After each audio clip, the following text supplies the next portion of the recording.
জাতীয় নির্বাচন কমিশনার নিয়োগ সংক্রান্ত প্যানেলে দেশের প্রধান বিচারপতিকে রাখা হয়নি কেন্দ্রের মোদী সরকারের নতুন আইনে। নিরপেক্ষতার প্রশ্ন তুলে এর বিরুদ্ধে মামলা উঠেছে সুপ্রিম কোর্টে।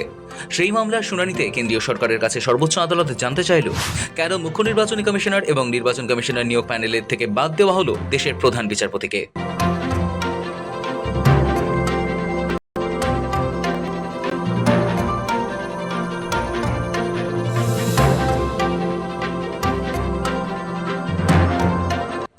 গত লোকসভা নির্বাচনের আগে মুখ্য নির্বাচন কমিশনার এবং নির্বাচন কমিশনার নিয়োগের পদ্ধতি এবং কর্তব্যের শর্তাবলী বদলে ফেলেছে নরেন্দ্র মোদী সরকার। প্রায় বিরোধীশূন্য লোকসভা এবং রাজ্যসভায় পাশ করানো হয়েছিল chief election commissioner and other election commissioners বা appointment conditions of services and terms of office bill 2023। তাতে রাষ্ট্রপতির সম্মতিও মিলেছে। সেই আইনে দেশের মুখ্য নির্বাচন কমিশনার এবং নির্বাচন কমিশনার নিয়োগের কমিটি থেকে সুপ্রিম কোর্টের প্রধান বিচারপতিকে বাদ দেওয়ার বন্দোবস্ত করেছে কেন্দ্র।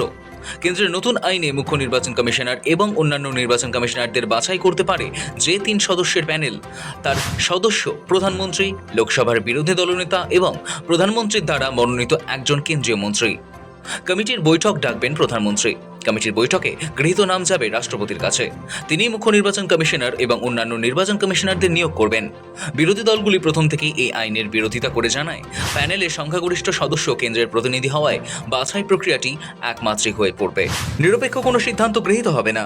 তাৎপর্যপূর্ণ বিষয় হলো, এই প্যানেলেই অতীতে প্রধানমন্ত্রী দ্বারা মনোনীত কেন্দ্রীয় মন্ত্রী বদলেছিলেন দেশের প্রধান বিচারপতি।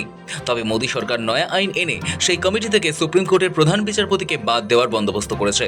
এই বিষয়ে মামলার শুনানিতে কেন্দ্রীয় সরকারের কাছে শীর্ষ আদালত জানতে চেয়েছে, যখন সিবিআই প্রধান লোকপাল নির্বাচনের দায়িত্বে থাকতে পারেন দেশের প্রধান বিচারপতি, তবে গণতন্ত্রের সবচেয়ে গুরুত্বপূর্ণ পদ নির্বাচন কমিশনার বাছাইয়ের ক্ষেত্রে তাকে বাদ দেওয়ার যুক্তি কি?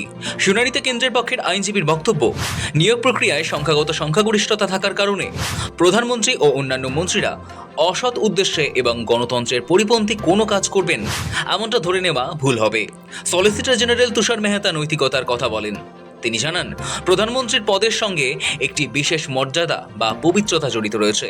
ফলে বাছাই কমিটি সিদ্ধান্তের উপর সন্দেহ প্রকাশ করা হলে তা নির্বাচন গণতান্ত্রিক পরিকাঠামোর প্রতি অর্পিত সাংবিধানিক আস্থাকে ক্ষুণ্ণ করবে। সলিসিটর জেনারেল তুষার মেহতা দাবি করেন, সংবিধানের 145-এর 3 নম্বর অনুচ্ছেদের আওতায় বিষয়টি একটি বৃহত্তর বেঞ্চের কাছে পাঠানো উচিত। পাল্টা সলিসিটর জেনারেলকে বিচারপতি দীপঙ্কর দত্ত বলেন, বিষয়টি প্রধানমন্ত্রীকে অবিশ্বাসের নয়, তবে এখন হিসেবটা 2:1, দুজন প্রধানমন্ত্রীর পক্ষে এবং একজন বিরোধী দলের পক্ষে। এখানেই না থেমে বিচারপতি দত্ত আরও বলেন, একজন নিরপেক্ষ ব্যক্তিরই নির্বাচন কমিশনার হওয়ার কথা। কমিটি কি নিরপেক্ষতার কোনো বহিঃপ্রকাশ থাকা উচিত নয়? আমরা বলছি না যে নিরপেক্ষতা বজায় রাখা হচ্ছে না, তবে তা দৃশ্যমান হতে হবে। দেশের শীর্ষ আদালত সাফ জানায়, প্রধান নির্বাচন কমিশনার এবং নির্বাচন কমিশনারদের নিয়োগ প্রক্রিয়া স্বাধীন ও নিরপেক্ষ হওয়া যেমন জরুরি, তেমনি সেই স্বাধীনতা দৃশ্যমান হওয়া সমান গুরুত্বপূর্ণ। এই মামলায় কেন্দ্রের পক্ষ থেকে বিষয়টি সাংবিধানিক বেঞ্চে পাঠানোর আবেদন করা হয়েছিল। সেই আবেদনের উপর শুনানি শেষে আদালত রায় সংরক্ষিত রাখে। ব্যুরো রিপোর্ট, সময়, কলকাতা।